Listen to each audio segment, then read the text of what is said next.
សួស្តីអ្នកទាំងអស់គ្នាស្វាគមន៍កម្មការវីដេអូថ្មីនៅក្នុងវីដេអូនេះដែរគឺខ្ញុំនឹងបង្ហាញអ្នកទាំងអស់គ្នាអំពីកម្មវិធី Media Player នៅលើ KOOMPI OS អញ្ចឹងនៅលើ KOOMPI OS គឺយើងមានកម្មវិធីពីរទី1គឺ VLC ទី2គឺ Mobi កម្មវិធីទាំងពីរនេះពិសេសឡើងសម្រាប់ឲ្យអ្នកទាំងអស់គ្នាធ្វើការ play នៅវីដេអូឬក៏ media ផ្សេងៗដូចជាបទចម្រៀងហ្នឹងបាននៅលើ KOOMPI OS ដូចទៅនឹង OS ដទៃទៀតដែរហើយមិនតែប៉ុណ្ណោះយើងក៏អាចប្រើប្រាស់នៅកម្មវិធី web browser ដូចជា Firefox Google Chrome, Chromium និង Brave ដើម្បីធ្វើការចាក់នៅវីដេអូរបស់អ្នកទាំងអស់គ្នាបានផងដែរកម្មវិធី VLC Media Player នេះគឺជាកម្មវិធីដែល free មានន័យថាគេអនុញ្ញាតឲ្យអ្នកទាំងអស់គ្នាយកមកប្រើប្រាស់ដោយពុំមានគិតថ្លៃទៅលើការបង់សម្រាប់ license សម្រាប់មុខងារអ្វីមួយនោះទេហើយវាជាប្រភេទ open source មានន័យថាអ្នកទាំងអស់គ្នាអាចទៅរុករកកូដរបស់ VLC Media Player ហ្នឹងដើម្បីយកមក develop បន្ថែមទៅលើចំណុចណាមួយដែលថ្មីសម្រាប់អ្នកទាំងអស់គ្នាឬក៏ទៅបំពេញនៅចន្លោះខ្វះខាតណាដែលអ្នកទាំងអស់គ្នាគិតថាវាពុំទាន់គ្រប់គ្រាន់សម្រាប់ឲ្យកម្មវិធីនេះវាបានទូលំទូលាយហើយកម្មវិធីនេះពិសេសផងដែរអ្នកទាំងអស់គ្នាអាចធ្វើការបើកជាមួយនឹង file DVD audio CD VCD ហើយនិង wireless streaming protocol ដែរអញ្ចឹងកម្មវិធីនេះគឺវាពិតជាពិសេសមែនតើមិនថាយើង play បានតែ VCD ឬក៏ MP4 អីផ្សេងៗនោះទេយើងអាចមើលបាននៅ file ជាច្រើន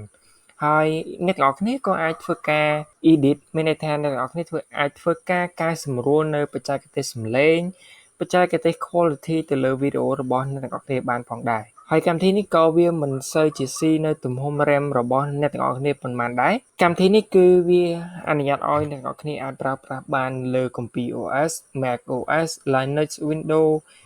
Android iOS អញ្ចឹងវាអាចប្រើប្រាស់បានធំទូលំទូលាយមែនតើមិនថា OS ណានោះទេគឺ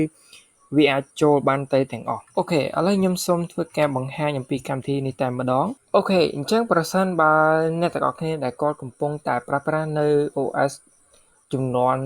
ចាប់ពី2ឡើងគឺយើងមានកម្មវិធីនេះស្រាប់នៅក្នុងកុំព្យូទ័ររបស់អ្នកទាំងអស់គ្នាប៉ុន្តែប្រសិនបើអ្នកទាំងអស់គ្នាដែលគាត់កំពុងតែប្រើប្រាស់នៅចំនួន2ចុះក្រោមឬក៏កុំព្យូទ័ររបស់អ្នកទាំងអស់គ្នាពុំមាននៅកម្មវិធីនេះទេយើងក៏អាចធ្វើការដំឡើងវាបានមកប្រើប្រាស់នៅក្នុងកុំព្យូទ័ររបស់យើងហើយប្រសិនបើអ្នកទាំងអស់គ្នាពុំទាន់ដឹងអំពីរបៀបនៃការដំឡើងវាទេអាចចូលទៅកាន់ description ខាងក្រោមហើយអ្នកទាំងអស់គ្នាឃើញ link ដែលមានចំណងជើងថា how to install VLC Media Player on KOOMPI OS អញ្ចឹងអ្នកទាំងអស់គ្នា follow ទៅតាមវីដេអូមួយនេះទៅនិងបង្ហាញអ្នកទាំងអស់គ្នាទៅកាន់អំពីរបៀបនៃការដំឡើងកម្មវិធីនេះយកមកប្រើនៅលើកុំព្យូទ័ររបស់អ្នកទាំងអស់គ្នាអញ្ចឹងយើងចូលទៅកាន់កម្មវិធីទី2គឺ bomi កម្មវិធី bomi នេះគឺជាប្រភេទ multimedia player ហើយអ្នកទាំងអស់គ្នាអាចប្រើប្រាស់បានកម្មវិធីហ្នឹងសម្រាប់ឲ្យអ្នកទាំងអស់គ្នាចាក់ play ទៅលើវីដេអូបទចម្រៀងឬក៏ CD អ្វីផ្សេងៗបានដូចទៅនឹងកម្មវិធី VLC ដែរប៉ុន្តែគ្រាន់តែថាកម្មវិធីនេះវាមិនសូវជាមានមុខងារពិសេសច្រើនប្រហែលដូចទៅនឹង VLC ហើយវាពេលខ្លះមិនសូវជា stable ប្រហែលទេខ្ញុំនិយាយតាមត្រង់យ៉ាហើយអ្នកទាំងអស់គ្នាក៏អាចធ្វើការរចនានៅ interface របស់កម្មវិធីនេះទៅតាមចំណង់ចំណូលចិត្តរបស់អ្នកទាំងអស់គ្នាបានកម្មវិធីនេះអ្នកទាំងអស់គ្នាអាចប្រើបាននៅលើ OS ដូចជា KOOMPI OS Linux ហើយនិង Windows អញ្ចឹងវា support ទៅលើ3 OS នេះសម្រាប់ OS ផ្សេងគឺពុំទាន់មាន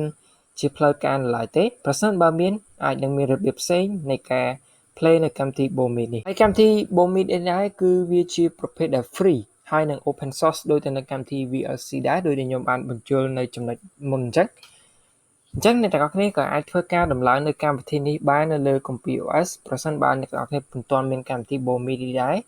យើងគ្រាន់តែចូលទៅកាន់ description ក្រោមហើយយើងមើលចំណងជើងថា how to install bomi on KOOMPI OS អញ្ចឹង